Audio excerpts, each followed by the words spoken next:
Hey, y'all. Welcome back to another episode of Diving In Deep. Okay. This is going to be the most incredible episode. So I grew up listening to her music. I grew up singing Don't It Make My Brown Eyes Blue. She has won every award you can think of. Grammys, CMAs, ACMs, probably more than that. Maybe even Golden Globe. She has influenced so many country singers and pop singers. She was a country pop crossover. She has a very, very famous sister. I am so honored to have even gotten to meet her in my career. But more than that, she inducted me in to the Grand Ole Opry. She obviously has the best hair of any woman that's ever lived. So here she is, the one and only Miss Crystal Gayle. Crystal Gayle, thank you so much for being on my podcast. I told you before we started filming that I am so honored and a little bit nervous. And even though I've met you before, we got a chance to hang out at CMA Awards, which we'll talk about in a little bit. But I want to start by telling you that every morning, I come from a family of 7 kids. I'm number 3 of 7. And I know you come from a huge family too. You're from 8? 8. I'm the last out of 8. You're the last of 8. Yeah, you're the baby. And every morning I talk to my 2 older brothers on group text. And I told them, I said, you're not going to believe this, but Crystal Gayle is coming in for the podcast today. And my brother Matt, who's my bass player, was my whole life growing up and then professionally with me for 20 years, about freaked out. And because we had a band, a covers band, when Your Straight to the Heart album came out in 1989. And I was a senior in high school. And so I think we covered like many songs on the album. We were obsessed with that album. But all the way back to Don't It Make My Brown Eyes Blue, my mother bought that record and made us learn that song because I've been on stage since I was 6 years old, watching drunk people 2-step in bars. So Don't It Make My Brown Eyes Blue was one of the songs that I sang. The first thing I want to ask you though is how did you, how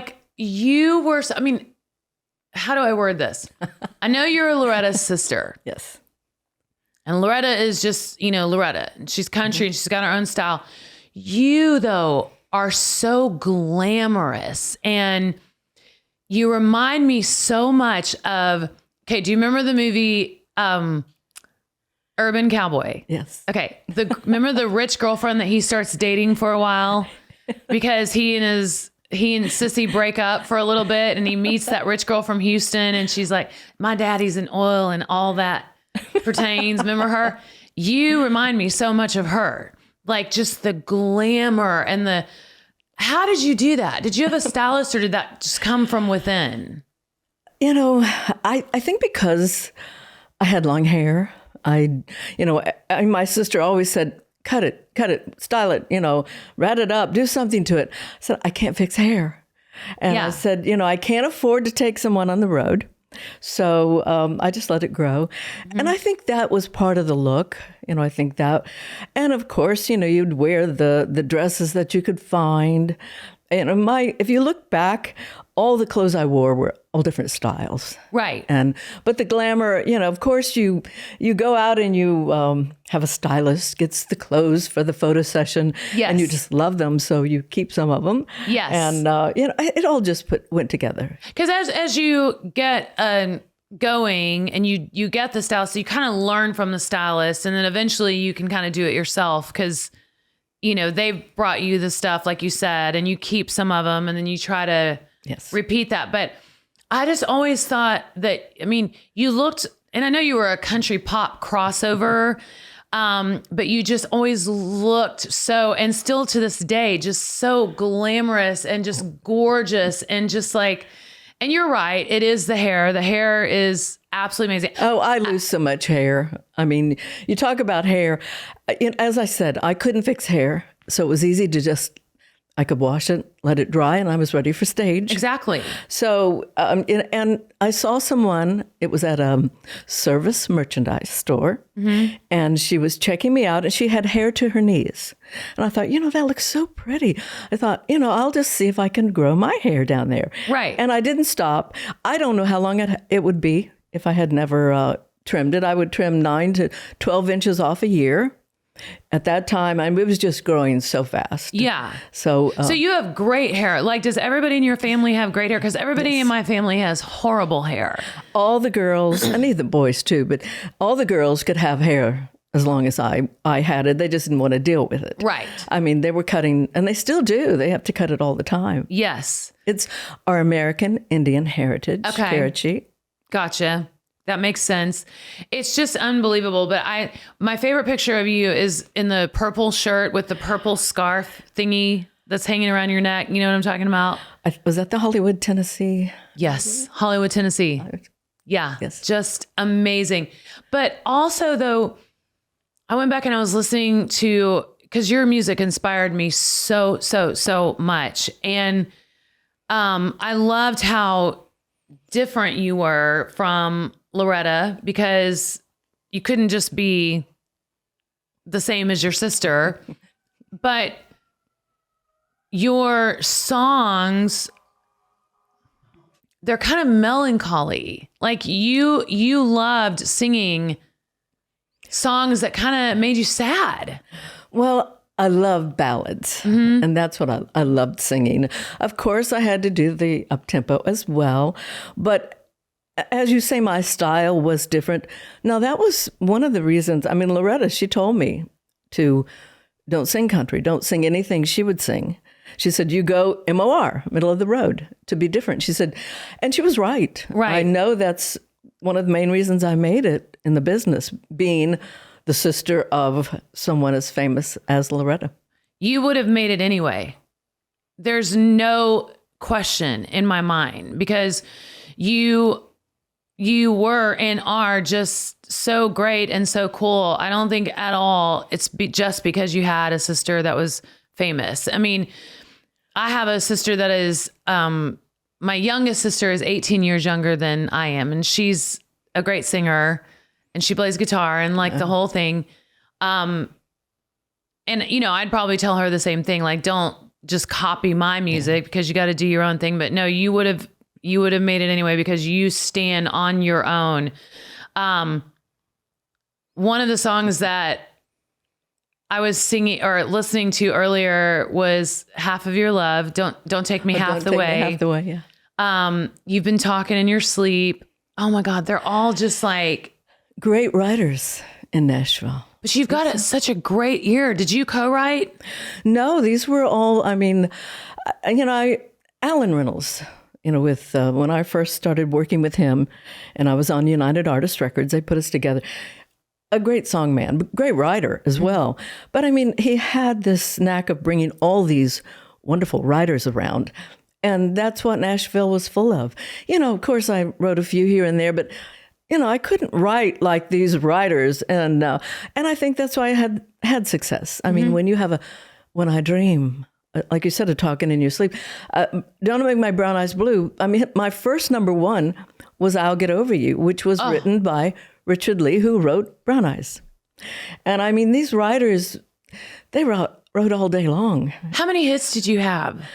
Well, if you want Billboard numbers or you want all the numbers, I always see around 25 number ones and a lot of top 10. So, but at that time for me, when I was out on the road, we didn't really look at the number ones, or I didn't myself. It was like, okay, they're listening to my music. We're performing. Right. They're I never singing counted along. Things. No, I couldn't even tell you how many albums I recorded. Yeah. Because it was just, it's music. It's what I love to do. Exactly. Yeah.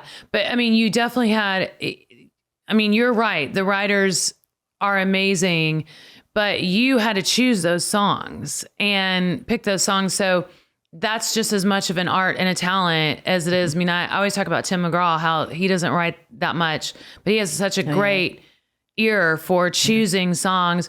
You chose songs that were just absolutely so authentic to you. And not that I know you, I don't know anything about you, but it just seemed like it when you looked at the whole package, you know, the clothes, the hair, the jewelry, and you're just a good so actress, you know.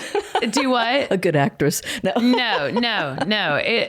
It's all real. But you are acting in a way, because what I thought of you all these years was the most, you know, glamorous, the most beautiful, the most amazing voice. You're not like this powerhouse voice. You're just a cool as shit voice. Sorry to cuss. Which I love. You know, it's like the way I feel about Casey Musgraves. She's not like this big powerhouse singer, but the way she sings, and that's the way I always felt about you, the way that you sing. Now, did you, like, you don't talk like Loretta, and I know that you're a lot younger than her, and you didn't grow up the same way that she did, just like my youngest sister didn't grow up the same way I did, but you don't sing like her either. Can you? Well, when I look back at some of my earlier songs, or even just demos that I would do, I mean, it sounded just like her. Really? But that was one of the first things that she told me: quit singing my songs. Yeah. Because she knew that I had to get away from her style. But I mean, you know, definitely country music is, you know, that's my love. That's what I grew up singing.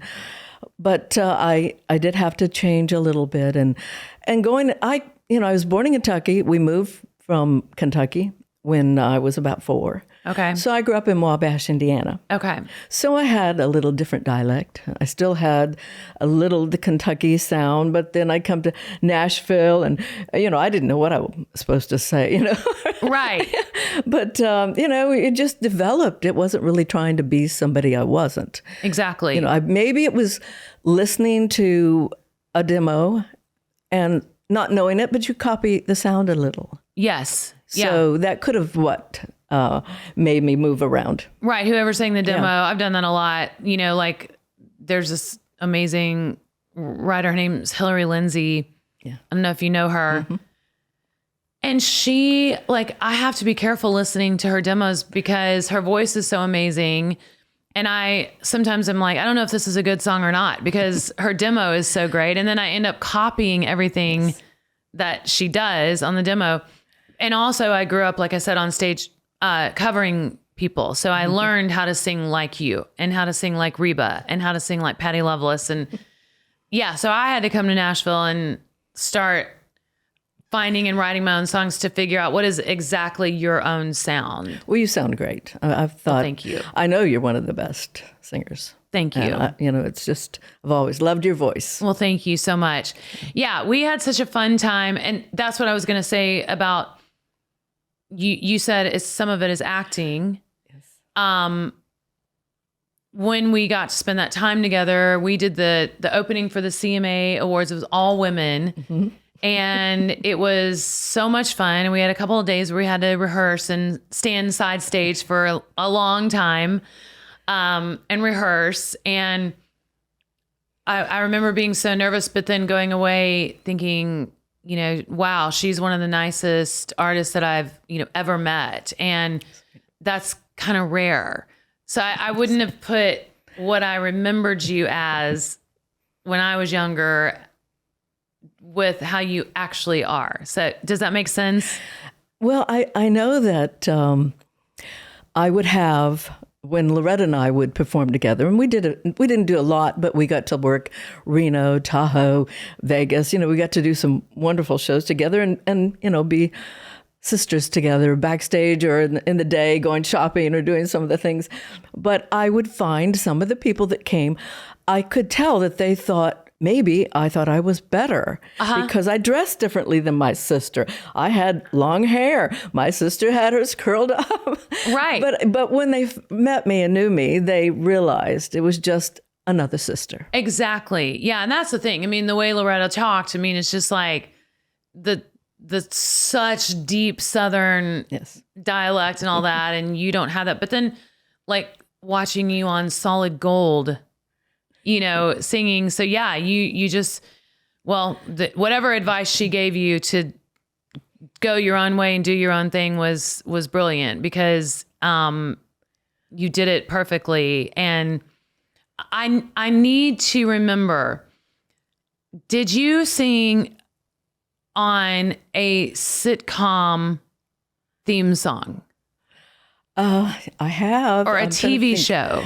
I'm trying to think of the names. Gosh, I can't think of the names. I did a song with Paul Williams. Yeah, and it was like a big... I can't remember the... It seems like it was like, Who's the Boss? Or it was one of those... that one. Was it... Oh, Another World with Gary Morse. Maybe that's what you're thinking. Yes. And was it the soap opera Another World, or was it... the soap opera, yes. And we actually got to act on the show.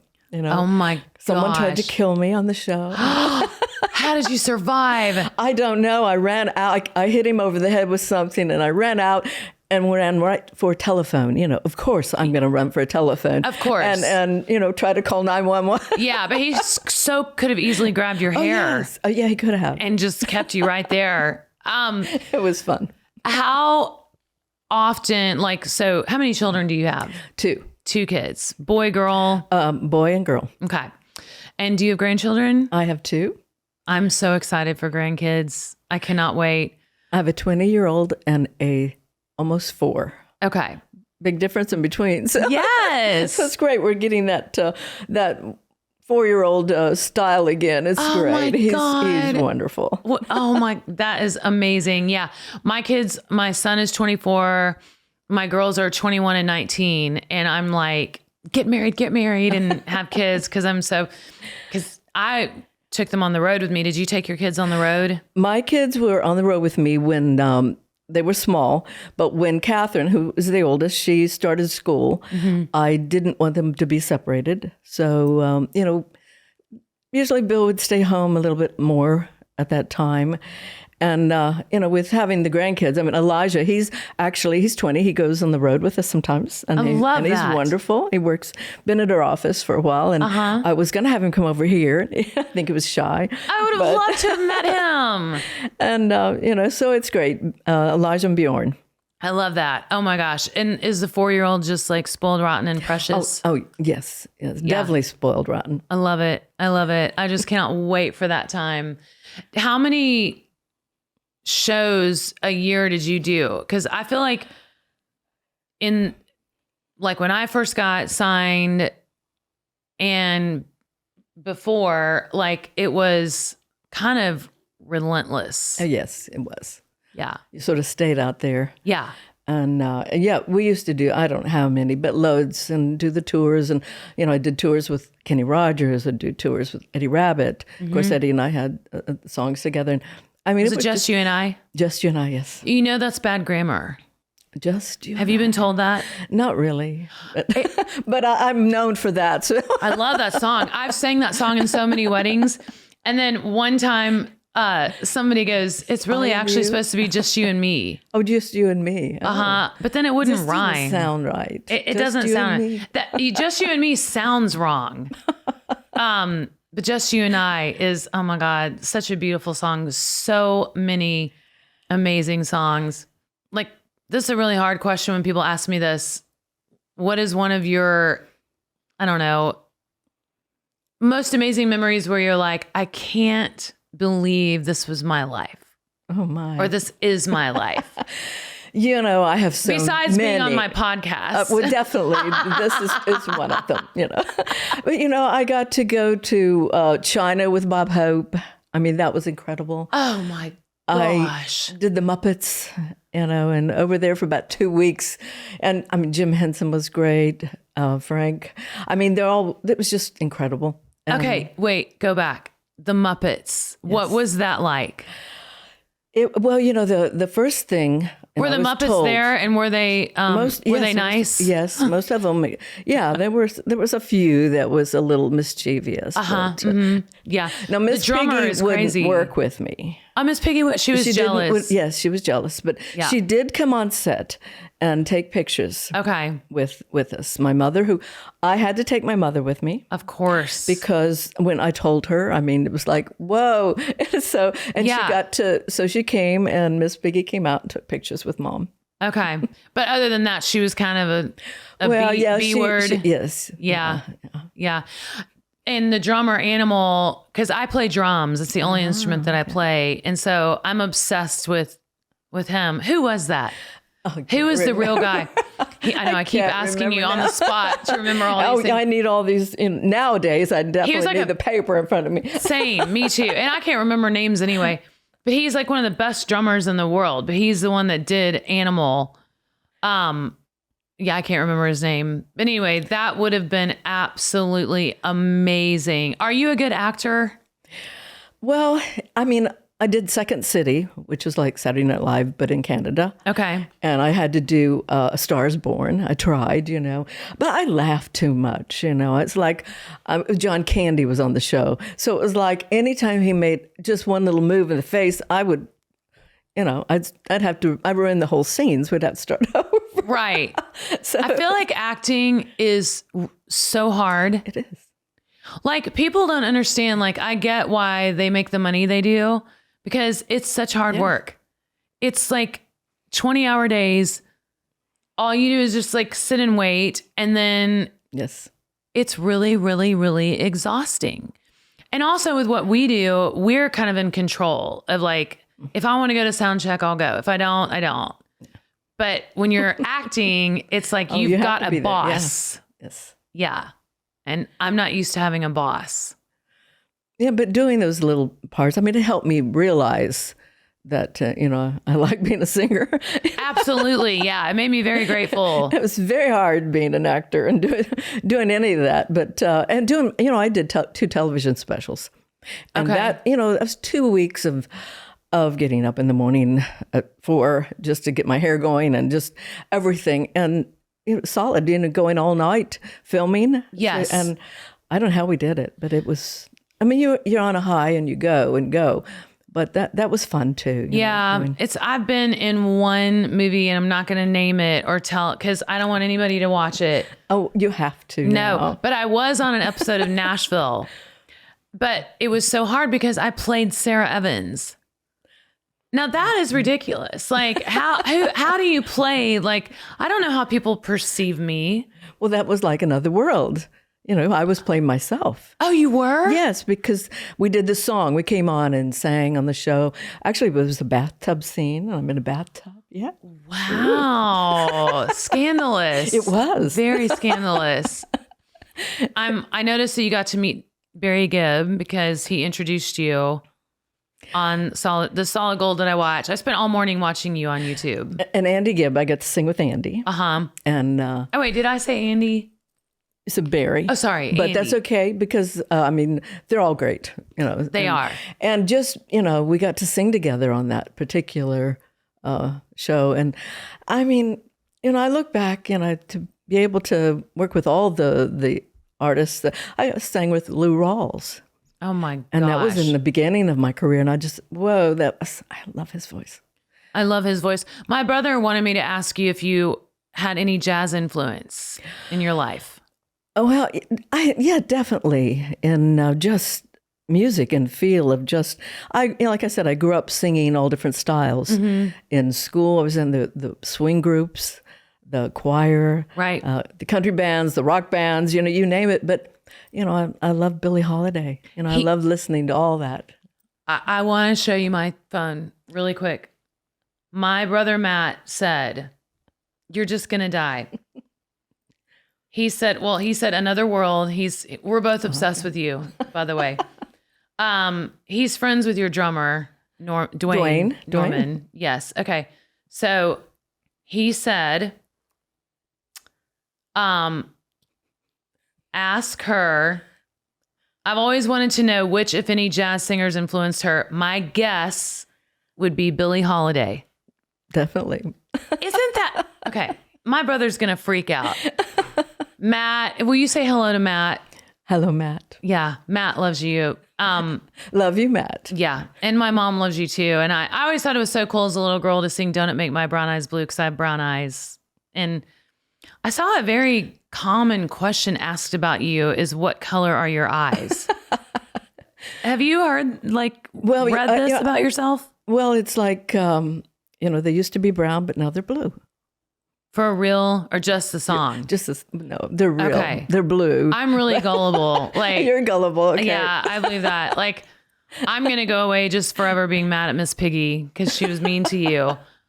Can't believe Actually, that. she came around and took the picture with me too. So Well, okay, that's fine. She let it be, but she wouldn't be on the show. But yeah, I get it though.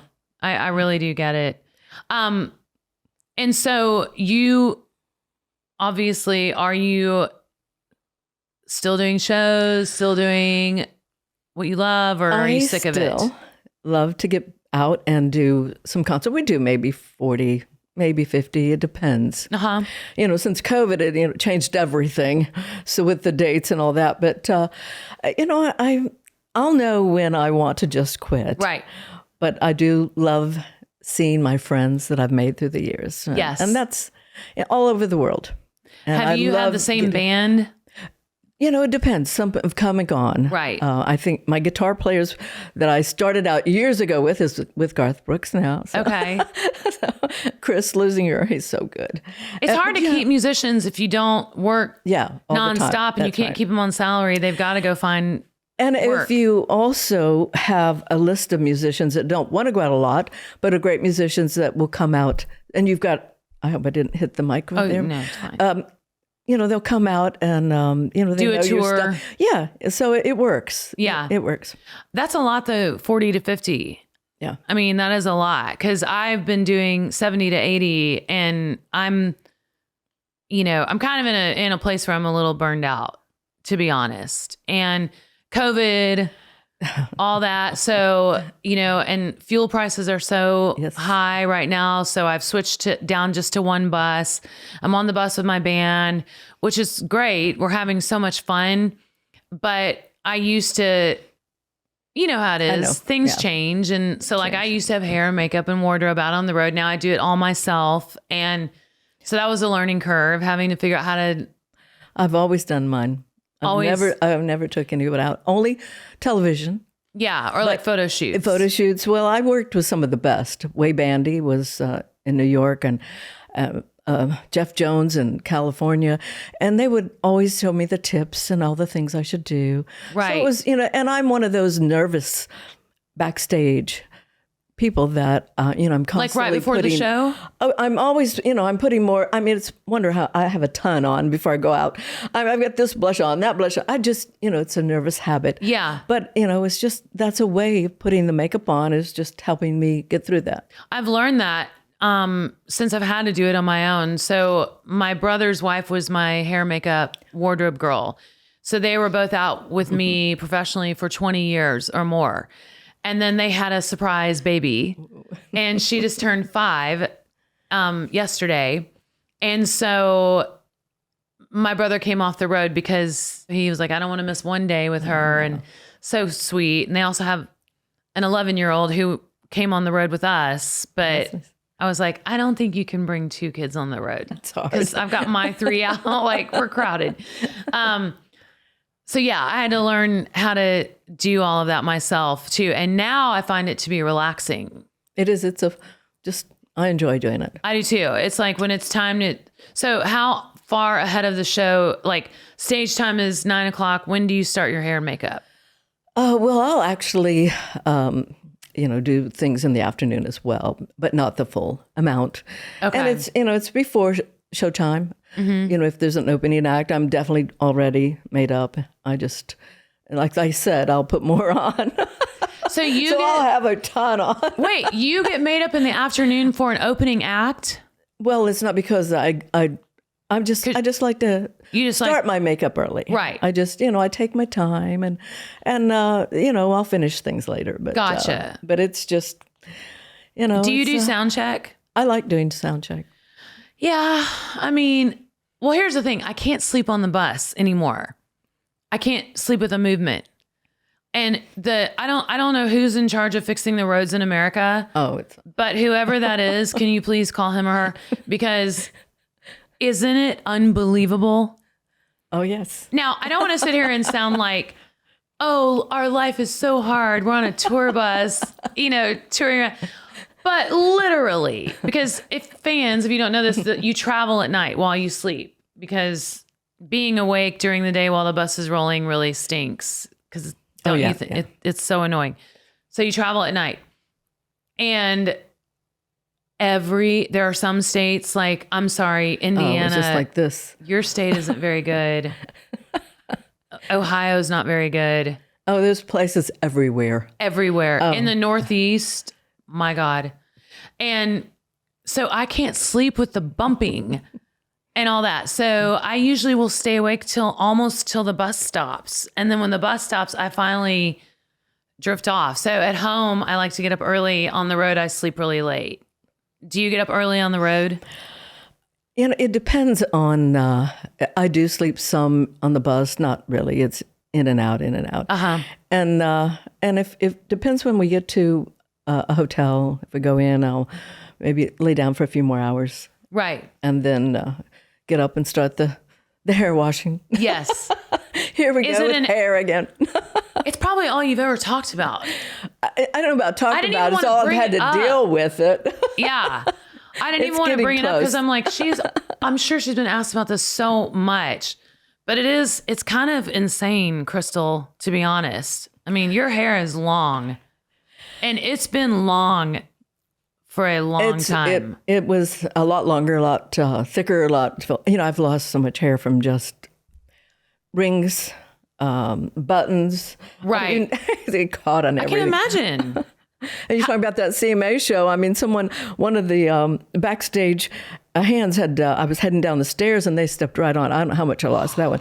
And it's just when you're going one way and someone's stepping on it and the hair stays. Yes. Oh my God. It's like having on a gown. Oh yeah. And someone's stepping on it. Yes. I would do that to my sister. I always stepped on her gown. Did she get mad? Was Loretta a good big sister? Mad. She didn't get mad. Okay, good. So she was nice. You were probably like her child. Well, I got to, when she started out, and she actually, her and Mooney, they brought 2 children to his mom and dad's and to our house, her mom's, or my mom. Yeah. And Sissy and Ernie. And so I fought so much with Ernie. Did you really? Oh gosh. Did we fight? I mean, wait, Ernie being your nephew, you fought with him. Oh yeah. Because y'all were the same age practically. Yeah. I mean, and it was just, we were kids. You know, just fight and carry on. I might have been a biter. I'm not sure. Right. You know how that is. Don't hit me. Don't pull my hair. We're just going to say we don't remember. I don't know what I did. You did not bite him. There's no way. Maybe I scratched him. I don't know. Yeah. So in order for her to go work, she would leave 2 at the in-laws. Well, actually, when she started, they would tour the road. They were going to radio stations, taking the songs and trying to get it played. So it was really, they were out there for months. Right. And working that road. But it all paid off. I've always been kind of mad at Loretta Lynn because she invented the radio tour. Yes. But you don't do that hardly anymore because... Well, I don't, because country radio doesn't play my music. Even when you started, did you do a lot of that? You'd stop at the stations? Oh my God. We had to go to every radio station in America. And when I first got signed, we were actually selling physical albums, so we all made money. Then now it's so topsy-turvy that you don't make money on record sales. The only way I make money is touring and merchandise and stuff like that, and songwriting. But at the time, like when I first got signed with RCA Records, they had all this money, so they would put you on a private jet, take you all over America, and you were lucky. Yeah, I was very lucky. But then I saw, what's the first thing that happened? Napster, and then the internet, and everything becoming digital. And so I saw the budgets going down and down and down. And like my last radio tour was with a song I had called A Little Bit Stronger. And we were in a rental car just going around. But I found that it was becoming harder and harder to get my songs played at country radio because they were just playing men. And also, there was at the time where probably they were controlled by one unit who told every station what they were going to play. You're right. So that doesn't make it easy. That's it right. used to be you could go and have a career in one state because they played your songs. Yeah. Or, so, when they started if the DJ doing liked that, your song. yes, they He would played play, it. yeah. Now they have these consultants, because nobody can seem to think for themselves. So it's just like, oh, do we like this song? And will this song sell ads? And if so, we'll play it.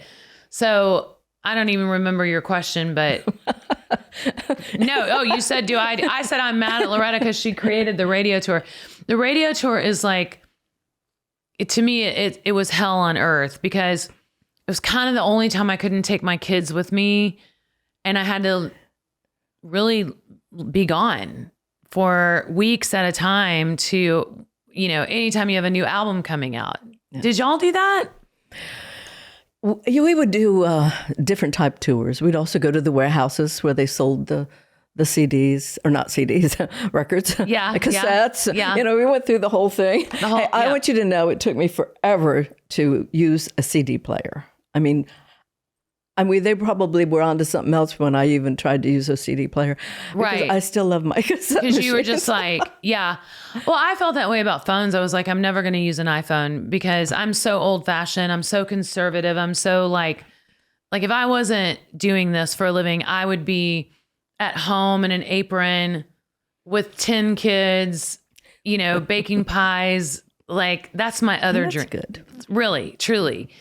And so I was against all of that technology too. I was like, I hate it. It's going to ruin the world. Because I just loved albums too, just all the information. Yes. And you could see it and you had the pictures. It was a different time. I know that they're doing albums now, but yes. It was a fun time. You made time for those photo shoots for those album covers. That's right. And you wrote your thank yous and, remember getting someone's album, like I would get one of yours or Reba or Donna Summer and just stare like, why did she choose that shirt? And why did she say thank you? Who is that person? And then, of course, the musicians, I was always obsessed with who's playing on the records. So yeah, you're right. All that. And then now everything is just so like fast paced and it's sad. Well, you have to be ready out of the box now. Yes. To hit the road. It's a great way to put it. And, you don't have time to what they let me do as an artist. I started out as a single act. I worked a lot of clubs with the house band. Mm-hmm. We would go in, run over a few songs. I would do my set list, and I did every song that, was popular. I hope they knew it. Yeah. And I learned to sing the songs.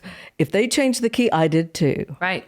So I followed them. I would change the melody. Oh, wow. And it worked. You had to. I mean, it would have been a wreck.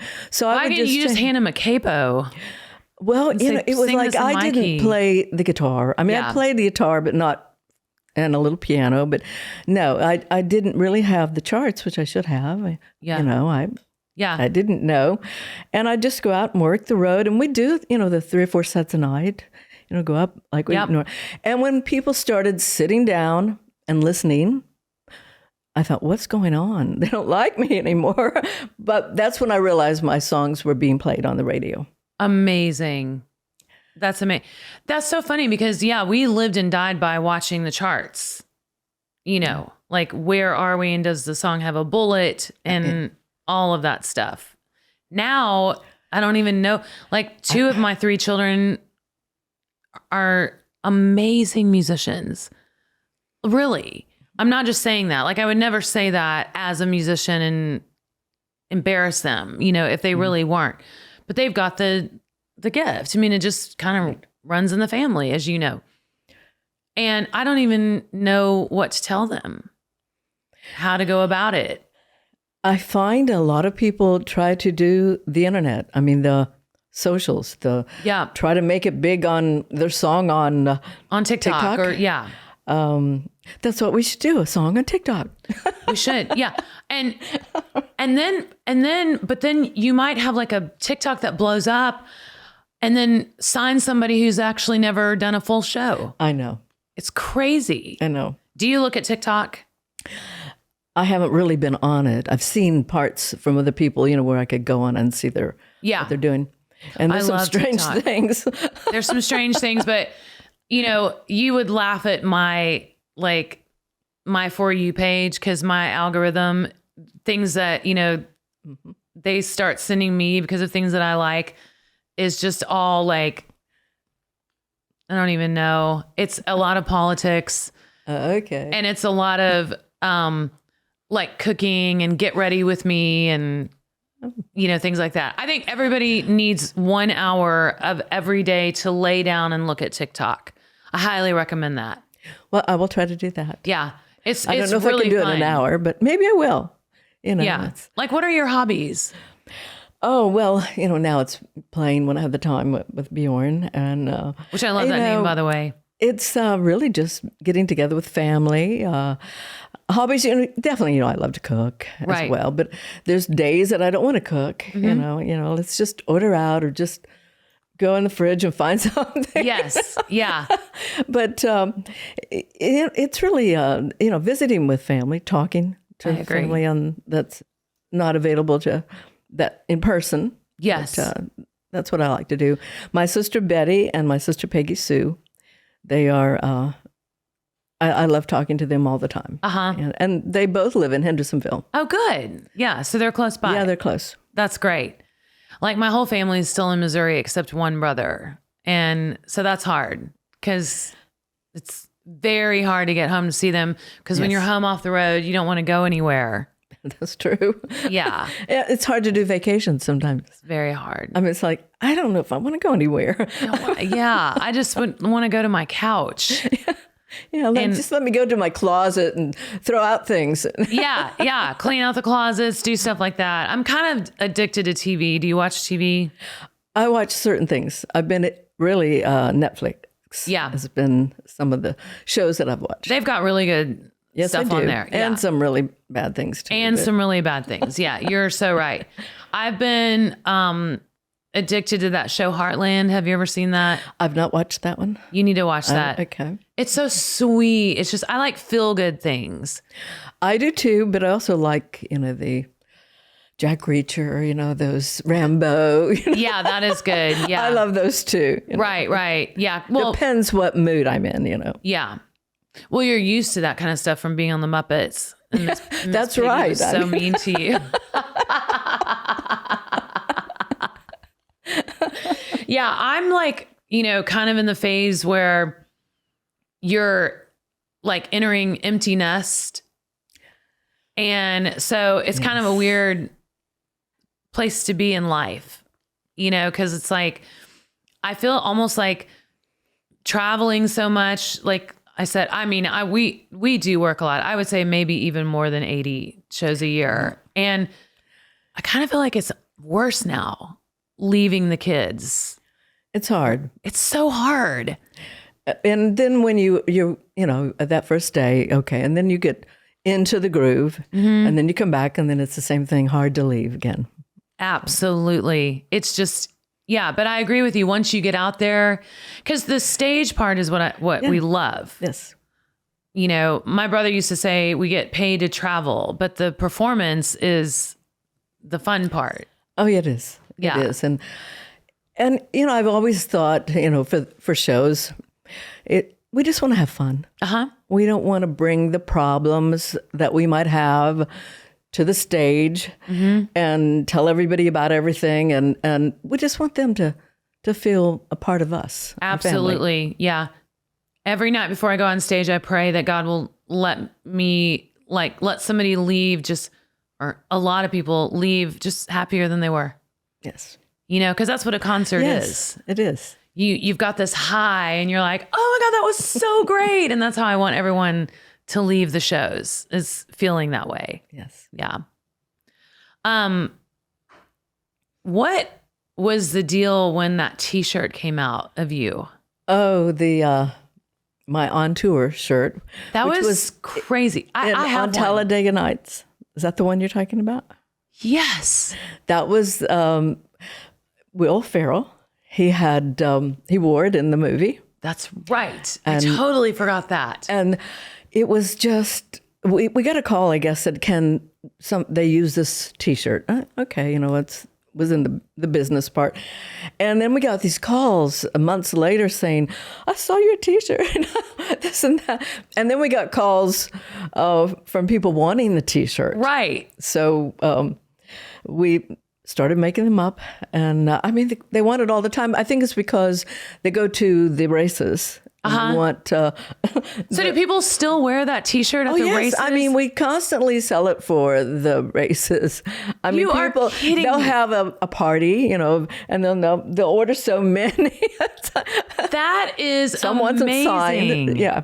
That's amazing. Yeah. It's a great picture too. I'm glad they chose that one. It was, it was just fun. It was an older shirt that they just had.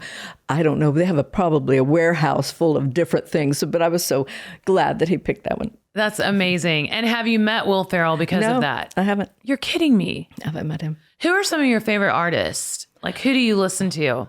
I always hate that question because, and I asked you anyway. I hate that question because I can never think of people's names or I can never remember who I'm listening to. Well, let's go back. Billie Holiday. I love listening to her. I love Tom Waits. Mm-hmm. Of course, I work with Tom Waits. We did an album together. I did not know that. Okay. I love Tom Waits. What is that main song of his? That's so, so, so cool. Oh, gosh. It's, You're asking me. And it was, it like became famous again because of like Yacht Rock or something. Is one of his songs on that? Like in that? So you've got me because I'm like... Crystal, you don't know this, but I have a toothache and it's causing me to be really dumb right now. But I have to go to the dentist in the morning. That's me all the time. So. For Tom Waits, we did an album for One from the Heart. Okay. It was a movie, Francis Ford Coppola. Wow. And everything on the album that we did was live in the studio. Okay. Tom would write that night. I learned the song that morning. We recorded it. It was just, I think I went back in and did one verse on something and one other little tiny thing. And that was it later.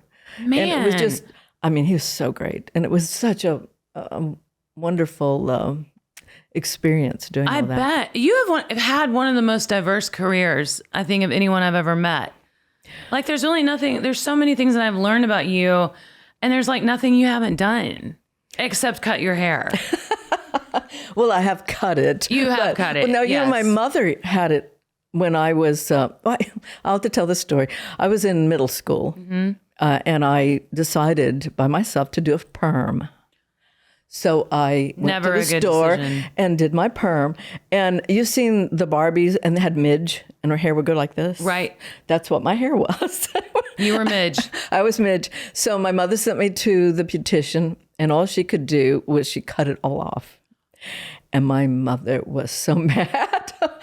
Like how short? Short. It was just, she cut it because it was, she didn't know that maybe there was some other way she could have straightened it. Exactly. So, but I remember her mom calling her, letting her have a piece of her mind.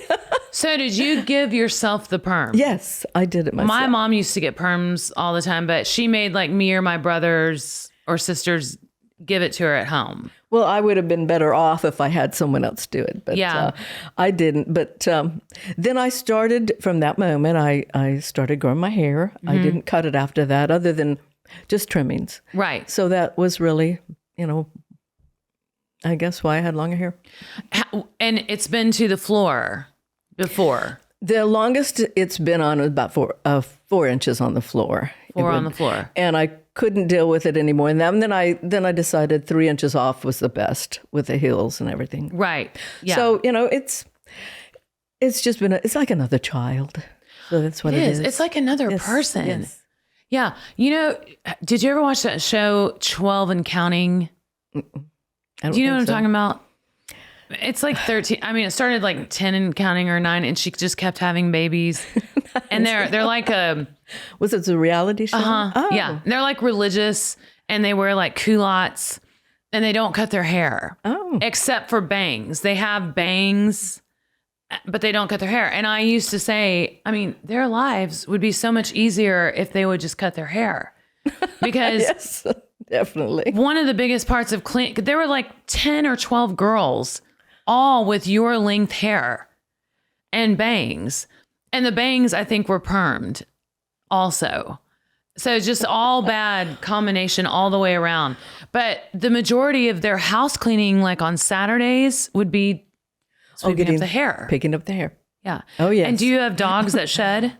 No, we don't have any dogs right now. Okay. But we did before. But it was so hard to have dogs and travel. Yes. So, they were more outdoor dogs. Yeah. Well, I have 2 little dogs that are part poodle, and poodles, anything mixed with a poodle doesn't shed. Because I could never have a dog that shed. Because I just have kind of like OCD. And one of them is 14 or 15. And so, it's getting to that sad point that we don't want to think about. But he pretends not to be able to hear me. And he just will not go out in the morning. Like every morning I come down and I'm like, come on. And the other one goes out, they use the bathroom, and he pretends like he can't hear me. And he just pees in the house in their little room, which I also don't know why we're talking about this, but, it's been a strange conversation. I had a tooth pulled on Monday. That's the problem. I had a root canal break. Okay. Do you have bad teeth? Not really. I've had I've got some, crowns here or there, but It's hereditary to have bad teeth. but mine's been pretty good. That's good. Knock on wood. Is there some wood around here? Okay.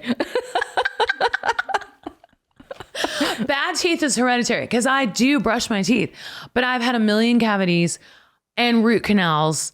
So I got off the bus Monday morning, went to a dental checkup, just to have a cleaning.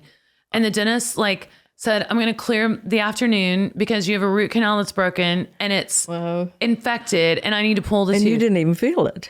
It didn't know? Oh, okay. You did, but you wanted to ignore it. Yes. I ignored it. And I sent him a picture of it a while ago before you got here. And he said, come in tomorrow. So I'm pretty sure I have sepsis. It'll be okay. My appointment's at 10 a.m. So I'll be there in plenty of time. Okay. To make that okay. This is what I'm talking to Crystal Gayle about. Well, yes. I'm like a psychiatrist, so maybe Are you? Yeah. No. Yeah. Yeah, I can. It just feels like I can tell you things. Yeah. But yes. Don't It Make My Brown Eyes Blue. Was that your first single you said or your second single? Don't It Make My Brown Eyes Blue was not my very first single. No, I was with Decca Records. Oh, you were? I was with Decca. My sister got my first recording contract, Decca Records. Okay. And that was I Cried the Blue Right Out of My Eyes. Oh. I have this eyes. You like to sing about eyes. I love songs about eyes. Mm-hmm. And what were you asking? I said, Don't It Make My Brown Eyes Blue. Oh, the first song. Okay. Yes. Well, I had a few songs in Decca, and then I realized it was not really the label for me to have the people believe in me because she put me there. So I was there for her. Right. And so United Artists was the first label that I talked to. And they signed me. They put me with Allen Reynolds. Mm-hmm. And so I had as your several producer? songs. Yes. Okay. But I had several songs before Brown Eyes. Okay. I mean, there was Wrong Road Again. He wrote that. Mm-hmm. But actually before that, I had a song called Restless. Mm-hmm. That was with, I can't think of his name now. That was the first producer on United Artists, but then he left. And okay. So, the whole business, how things change. Yeah. But no, Brown Eyes came later. Even I think a lot of people thought that was my first song out of the box. And no, I do not know how I would have dealt with a song that big out of the box, because that was just, huge. It opened so many doors. I did everything I could. I had to turn down things that I hated to turn down, because there was only one of me. That's I couldn't right. do everything. Yeah, it was huge. But I do have a question about that song. And I sang it all the time in our cover bands, But what does it mean? Like when you're a little girl and you're singing that song, sometimes I thought it was like donut. Like Donuts make my brown eyes blue. Yes. Yes. A lot of little kids thought that. Yeah. I've got that a lot. But, the whole thing was, as you know, you don't want him to leave you. So Right. don't tell me anything. So I want tell to me be, no secrets. No, tell me some lies. Some lies. Give me no reasons. Give me alibis. So it's really... Tell me you love me and don't make me cry. Cry. Say anything, but don't say goodbye. I didn't mean to treat you bad. I didn't know just what I had. Yeah. But honey, now I do. And all those little things you did to treat you bad. Didn't know just what I had. Oh, yeah. But I still don't understand what "don't it make my brown eyes blue" means. Well, I think, he just didn't want to be sad. His eyes were brown. He thought blue. Oh, so blue means yes. Don't make my brown eyes blue. Don't make me blue. Don't make me sad. Yeah. But like I said, my eyes were brown and now they're blue. And now they're blue. So he did make your brown eyes blue. Well, so basically you were just saying, I'm desperate. Don't leave me. Don't leave me. Don't leave me. Yeah. I like songs like that. I love victim songs. Like I've sang a lot of victim songs. They weren't really the ones that I released to country radio because my record label was probably like, you're pathetic. But I just love songs, about like getting cheated on and done wrong. That's country music. Well, the song of mine, Till I Gain Control Again, Rodney Crowell song. Love that song. I mean, we did a video and, it's really changing different people in it. But it was at the end, as you see me, they're leading me off like I'm having mental problems. Right. I mean, the whole thing was this, I'm seeing double of me. It was a really neat concept for the video. But if you watch it, you'll see. I have never seen that video. I guess it's out there somewhere. Oh, I'll find it. If not, we might have it on my YouTube channel, but I will watch it tonight. So Till I Can Gain Control Again. I know that song. Made you be like a crazy person. Yeah, at the end. The nurse is leading me away. Okay. But I'm in this beautiful room with a piano and this. It was really an interesting concept. I'm going to watch that tonight. Your life is fascinating. You have done so many things. God, I would love to sing with you someday. Can we sing together someday? That would be great. That would be amazing. I'd love it. Is there anything else that you want to tell the world that they don't know about you? Not really. I don't blame you. No, you've always been so private.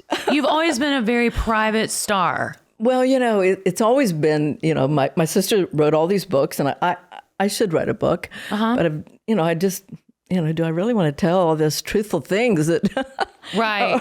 or tell the truth that wasn't there? But, it's like, definitely, the background of our life, from my father being a coal miner. I grew up with him being a factory worker because when we moved to Indiana, he worked in a mill there. Right. A factory. And, the lives were the same, but not. I get it. Yeah, because I totally get that. But when you come from such a big family, there's going to be a huge age gap. And like my parents were married and had us 5 Evans kids. Then my parents divorced after being married 18 years. And my mother remarried and had 2 little girls who I was raised with. Yeah. So they're my half sisters, not like yours. You guys are all from the same parents. But what I'm saying is the age difference, obviously the life is different. We were raised totally different than my little sisters were raised. But it would be interesting if you wrote a book. Although writing a book is really hard too. It's like acting. It's a lot of work. I wrote a book, a memoir, but it's not the whole truth. My memoir is very, I mean, everything in it is true. It's just not. You left some things out. I left some things out. And that's what I would probably do too. Yeah. Just things that, do they really need to know those things? That's right. And, or, you don't want to hurt someone else in ways that. Exactly. That's the problem, it is hard. But, I have a wonderful family, my brothers and my sisters, they're great people. But I should, tell my sister Peggy, she's a comedian. Really? She would have you in stitches right now if she was here. Yeah. She should have done a joke album, done the comedy. Right. When she would travel with me, and she's retired now, but we would do a little segment where we would do I would feed her the lines because I am not good at telling jokes. And she would go on, and it's just funny. I bet that was so much fun. It was great. Aren't sisters the best? Definitely the best. I have 4 of them, and they are the best. They're your built-in best friends for life. Yes. Yeah, it's really true. But yeah, like going back to writing a book, you're famous, but your siblings aren't, or family members don't necessarily want stories told that you might want to tell because it involves them too. So it's a very tough choice. It's different, Yeah. It's but I do know that telling the stories of being on the road and what I've done and where I've gone, we've been all over the world and been very lucky with that. And I've always loved being able to go to Europe and sing and just have fun over there. And yes. It's What's your favorite place in Europe? Well, that's hard because I love them all. I love Ireland. I love Scotland. I love England, I love United Kingdom, all that, it's, I feel a part of it. Yes. And, background Irish, Scot-Irish is our background. So, Peggy and I would always go over there and go to the graveyards and see who we were related to or the castles and see which one really was ours. Right. What would have been your castle? Oh, it's my castle. Yeah, I love that. Yeah, I'm like almost 100% Welsh. So okay. I feel that too. I always thought you were the baby that Loretta was holding when she sang In the Pines on the movie, but that wasn't you because she was only 13. No, I was not born until we're about 19 years in between. Okay. In her first book, there was a picture of Daddy holding a baby, and that was me. But it looked like it was her. She had cut off, or whoever did the book, had cut off the picture of my sister Betty that was right there in the doorway. And I don't know what happened to that picture, and I want it because that was, that's a... You and your daddy. Yeah. Yeah. Is that Betty Sue? No, Betty Ruth, my sister Betty. Betty Ruth. Betty Ruth. Okay. Betty Sue was Loretta's daughter. Right. Okay. Yes. Got it. Crystal, I cannot thank you enough for being on my podcast. Like, honestly, this has been such an honor, and you are truly like, it's hard for me to say like you're truly one of my idols because I feel like we're the same age. We grew up together. Like I was singing your songs while they were out on the radio. So do you know what I'm saying? I'm not trying to be like when people people come to the meet and greets and they're like, I listened to you when I was 4 years old. And I'm like, thanks, And so I don't mean it like that. I just mean your music was so influential over me. And also just, I'm such a fan. I'm just such a fan of your music, the songs you chose, your style, everything about what you did and how it's almost unbelievable that you and Loretta were sisters, are sisters. But I just want to say that ever since meeting you at that CMA Awards thing that we did, I've just had even more reverence for you and respect and honor to you because you're just such a sweet person. So thank you so much. Oh, thank you. And I really appreciate it. It's my honor. Thank you. It's my you. honor. I love it. This is a dream come true. I can't even believe it. Thank you. We're going to cry, Matt. We're going to cry when we watch this. I can't believe he guessed Billie Holiday. That's perfect. Can you believe that? Oh my gosh.